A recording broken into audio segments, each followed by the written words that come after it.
Hello YouTubes, what is up? Welcome back to another video. It is your boy Strem, and we are here with our IBA Week 5 team builder video. So let's get into it. Here I have, as you can see, the total rankings for the year so far, or for season 1.5 anyway.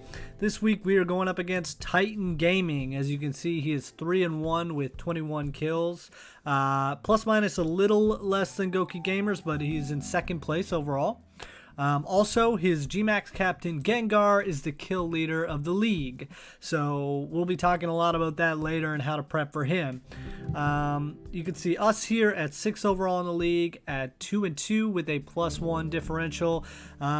We can still bring this back. I think we have a good shot.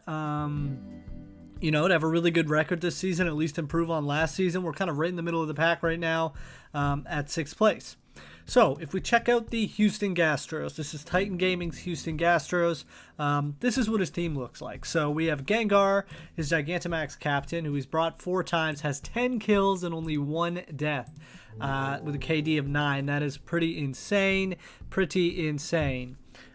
He also has Mewtwo as his Uber, so he's brought that 4 times. It only has 2 kills and 2 deaths, but I swear prepping for this thing is crazy, man. Like, I put a lot of thought into prep for only Mewtwo and Gengar, and that kind of leads me to believe that you know, maybe the rest of the team might be some sleepers. He also has Diggersby, which he likes to bring 3 times. Corviknight and Blastoise also brought every week. And Como-O. So he hasn't brought Inteleon, Reuniclus, or Turtonator yet. But who knows? He might bring them. Yeah, so he has, I guess I should go all of them. Diggersby, Corviknight, Como-O, Blastoise, Inteleon, I can't say that very well, but it's Reuniclus, Vikavolt, Turtonator, and Sableye. Yeah, he's got a scary team. There's no wonder why he's second place in the league and has only lost 1 game to date.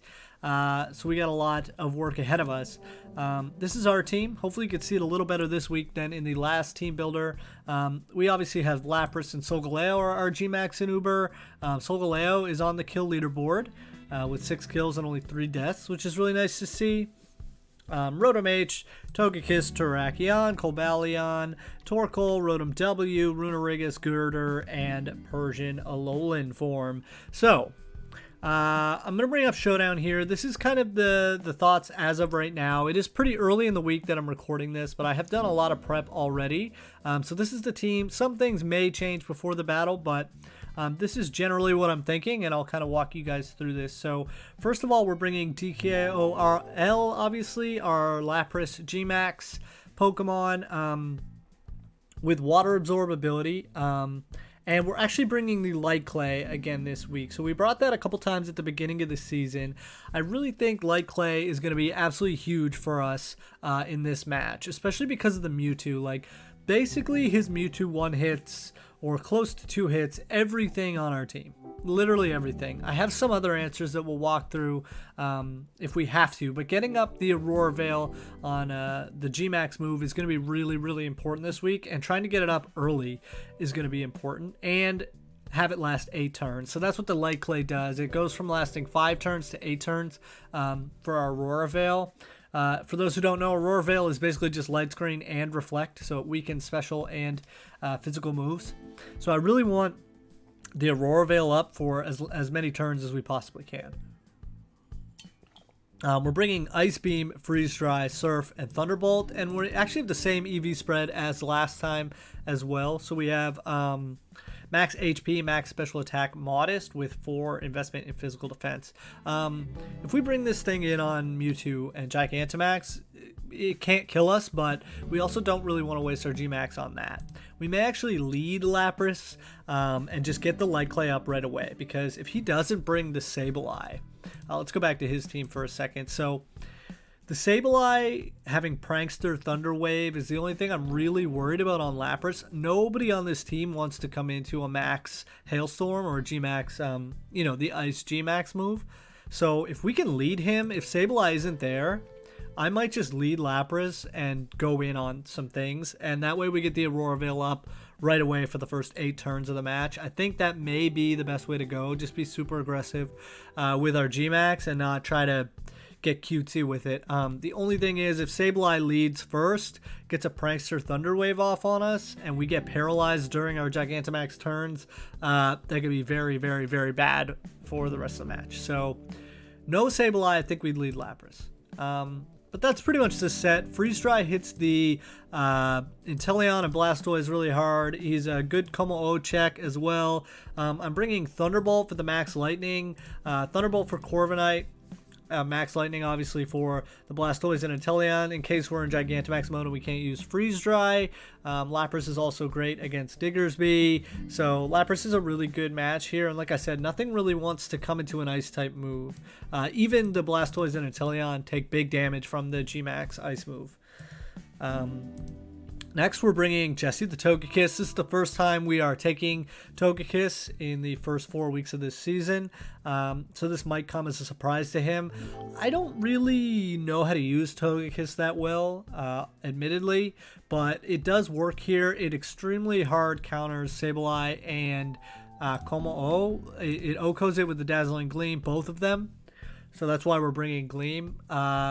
We have Max Special Attack, a little bit of speed investment, 204, and we're Timid. This is to outspeed, this is the exact amount of speed EVs we need to outspeed a Adamant or Modest Como-O. If he runs Timid or something, he's faster than us if he runs a plus speed nature, but if he doesn't, this is the minimum amount to outspeed Como-O, so that's why we have that. And then we have the rest of the EVs just in HP for a little more bulk. He is also our defog user in case we need to get rid of rocks. Also has Shadow Ball to hit the Mewtwo super effectively, and Flamethrower for the Vikavolt and the Corviknight as well. So that's kind of the Jesse set. He's just basically to eat some hits for us and really just an extra Como-O counter and a defogger. Basically, Serene Grace is an interesting ability. It doubles the chance of secondary effects on moves happening. So for instance, the special defense drop in Shadow Ball or the burn for Flamethrower, that is more likely to happen coming from our Togekiss. I'm not running Air Slash. Air Slash doesn't OHKO Como-O, and Dazzling Gleam does. So that's the only reason. I don't see a need for Air Slash. It doesn't hit anything super effectively. It would be nice to get the flinch shoes and everything, but we don't really need it. Next, we have Paul Blart. Again, fourth week in a row, Mr. PB is coming. Or wait, is this week 5? Yeah, this is week 5, so 5 weeks in a row for Paul Blart.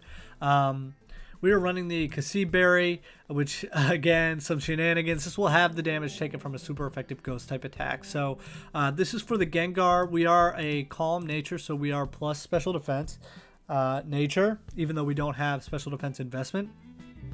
So if the Gengar hits us with the Shadow Ball or a max Ghost move, max Phantasm, we do tank that because of the Berry, and we can then use an Earthquake to pretty much OHKO it or do some really hefty damage.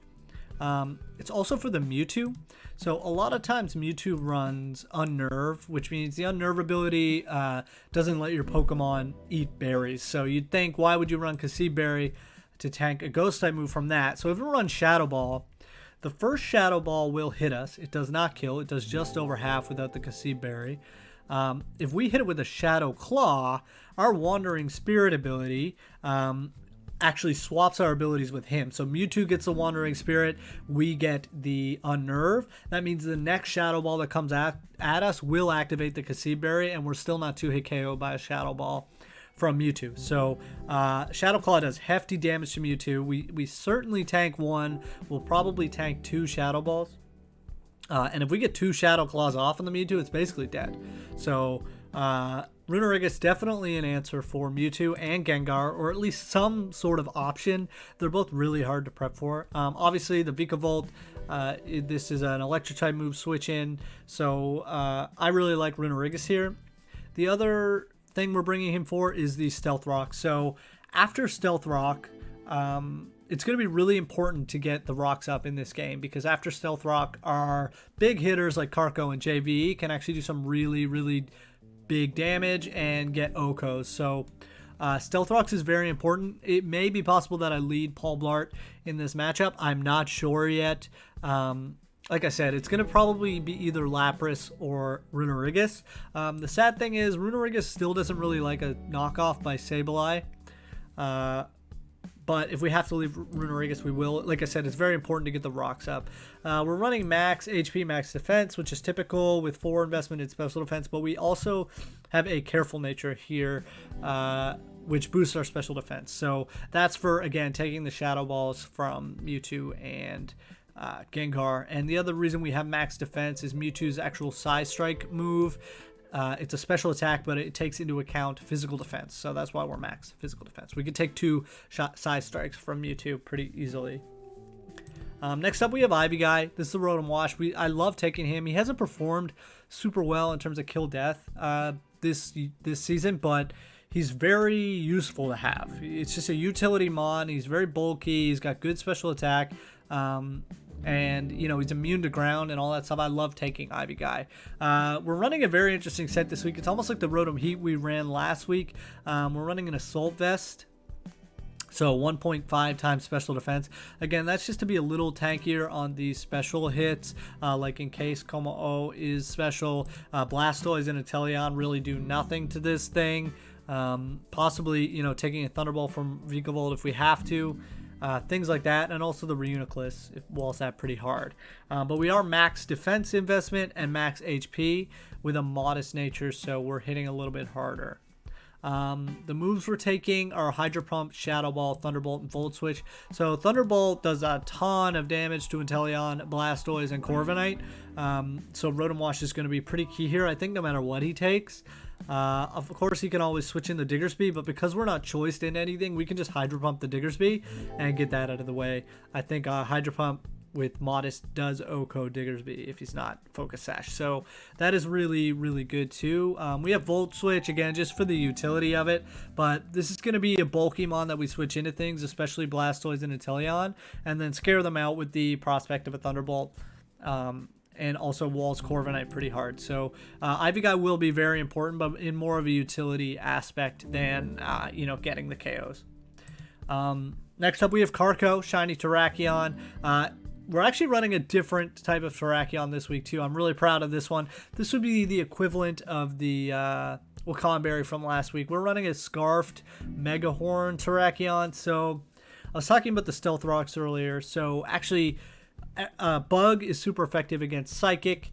Mewtwo is obviously Psychic. One of the only ways we can really deal with this thing is after Stealth Rocks, Megahorn is an Adamant Megahorn is 100% chance to OHKO the Mewtwo. It only has 85% accuracy, but it's 120 base power. So it might come down to hitting this Megahorn. The whole match this week may come down to hitting the Megahorn. So being Choice Scarf, we outspeed the Mewtwo because you can't hold an item on it. So like I said, if we get our rocks up, Mewtwo switches in, we can outspeed the Mewtwo, one-hit KO Megahorn. I don't think he'll see that coming. Not a lot of people run Megahorn on Terrakion. I think it's a very interesting bring. Probably from his eyes too, Mewtwo is a great matchup against Terrakion. Mewtwo can OHKO Terrakion, so he may even switch the Mewtwo into Terrakion, thinking he outspeeds or thinking he OHKOs us with Size Strike. So really cool set here. I think we can get a lot out of it. Being Choice Scarfed isn't the greatest thing in the world, but it allows us to outspeed anything on his team except for Scarfed Gengar. So for instance, if Gengar is Gigantamax, we can just get off a free Earthquake if we need to as well, and Earthquake does big damage to Gengar. We are Adamant this week, so one of the things about his team is they're really, really fast or pretty slow. So Gengar is extremely fast, Mewtwo is extremely fast, Inteleon is very fast, so, but like Vikavolt, Turtonator, Sableye, Corviknight, all pretty slow. So there was no real reason for me to run Jolly Nature on this Terrakion. I'm running Adamant just to hit harder. Like I said, the Adamant Megahorn does OHKO, a Jolly Megahorn wouldn't. So that's why we're doing that. And 52 speed investment is just to make sure we outspeed max speed Mewtwo as well. So yeah, that's it. And then the rest of it's in HP, so hopefully we can tank some things. Very, very excited about this set. Like I said, this is kind of my surprise bring. We are running Stone Edge, Close Combat, and Earthquake. Stone Edge and Close Combat are just really great stab, and we'll have the speed advantage on basically everything that's not Scarfed. And then Earthquake for the Gengar and Megahorn for the Mewtwo. Last but certainly not least, we have our JayVee. He's our Solgaleo, our Uber. Again, no item. We're not allowed to hold items on the Ubers. Full metal body ability, you guys know that. The biggest difference here is, again, the nature. I'm running Adamant again. I usually run max speed Jolly. However, you can see I have no speed investment, and we're going Adamant. So all of our speed investment was dumped into special defense. So this is, again, in hopes of taking some hits from the Mewtwo. If he doesn't run Fire Blast, we can actually handle, like, kind of hold our own against the Mewtwo, against a Flamethrower, or like Shadow Balls don't really do that much. So we can take a couple hits with this max special defense. Only thing we can't really take is a Fire Blast still. So if he runs and hits a Fire Blast, good to him. He doesn't normally run it. I've looked at his stuff, and it's normally Flamethrower, actually, and 100% accurate moves. So if he stays in and we get a crunch off, then Mewtwo is hurting big time, and we just have answers. I am running Crunch instead of Knockoff as well. Given that the Ubers don't hold items in this league, Knockoff is not going to do as much as a Crunch. So just for that reason alone, like, I know it hits Gengar super effectively as well, but for the Mewtwo alone, I'm running Crunch instead of Knockoff. It may be a mistake, I don't know. Knockoff's pretty good utility, but I've just decided that. We're also running Flare Blitz for the Corviknight and Vikavolt. It hits okay. And that's pretty much it there. I'm running Sunsteel Strike, obviously, because it's super powerful stab. It's 100 base power, 100 accuracy move, and ignores the abilities of everything. So I'm always going to run Sunsteel Strike. So he actually has some good answers for this week. I thought about not bringing it, but the Adamant does a lot of damage to a lot of things, like especially the Earthquake on the Gengar. It pretty much OHKOs again if it's not Sash. So we have a lot of answers for Gengar and Mewtwo. So this is the team. I'm pretty excited. Like I said, when you're watching the match on Saturday, pretty much all revolves around this Light Clay and getting up our Aurora Veil. I really do believe that. If that happens quickly and kind of during the time when he decides to send out Mewtwo, we have a really good chance of beating this thing. Especially like Runerigus versus Mewtwo. If I have the Aurora Veil up, it's like no contest. We do a ton of damage to him, and he can't really hurt us with the Aurora Veil up. It basically gives +2 special defense and +2 defense to your team for 8 turns. Like, it's really, really incredible. However, if we're late getting the Light Clay up, or we get paralyzed, like I said, from the Sableye, things could go south pretty quick. The only thing that I was really worried about were the Gengar and the Mewtwo, but I very well may have spent too much time zoned in on that, like not really thinking about anything else. So like things I'm worried about other than that, like possibly the Diggersby. I think it can kind of go off on our team, especially like if it outspeeds Lapras and we already waste our Gigantamax. If it outspeeds my Rotom Wash, like it's all kind of a problem. Diggersby, I kind of gave that up so that Mewtwo didn't sweep us. I just really didn't want to get swept by Mewtwo this week. The Vikavolt is also very dangerous, especially against our Lapras and Togekiss. And Pulblart doesn't really do anything to it. The good thing is we have Stone Edge on the Terrakion, so I know he's not going to want to go into that. But yeah, that's basically it. Match goes up Saturday, so it should be tomorrow after I upload this. I am recording this much earlier in the week. We're 2-2 right now. I really want to go 3-2, and we'll actually knock him down to 3-2. So this is a big match. This is a big match against Houston Gastros, man. I love Titan. He's a great guy. Check out his YouTube channel as well. He's an awesome content creator, and he does so much for the league. He records all of our match stats and puts them in this document. That's him. So he's much appreciated in the IBA. Yeah, that'll be it. If you enjoyed the video, please leave a like, comment some hype. You know we got to get this win this week. And subscribe, of course, if you're new so you don't miss a video. I love you guys very much. Peace.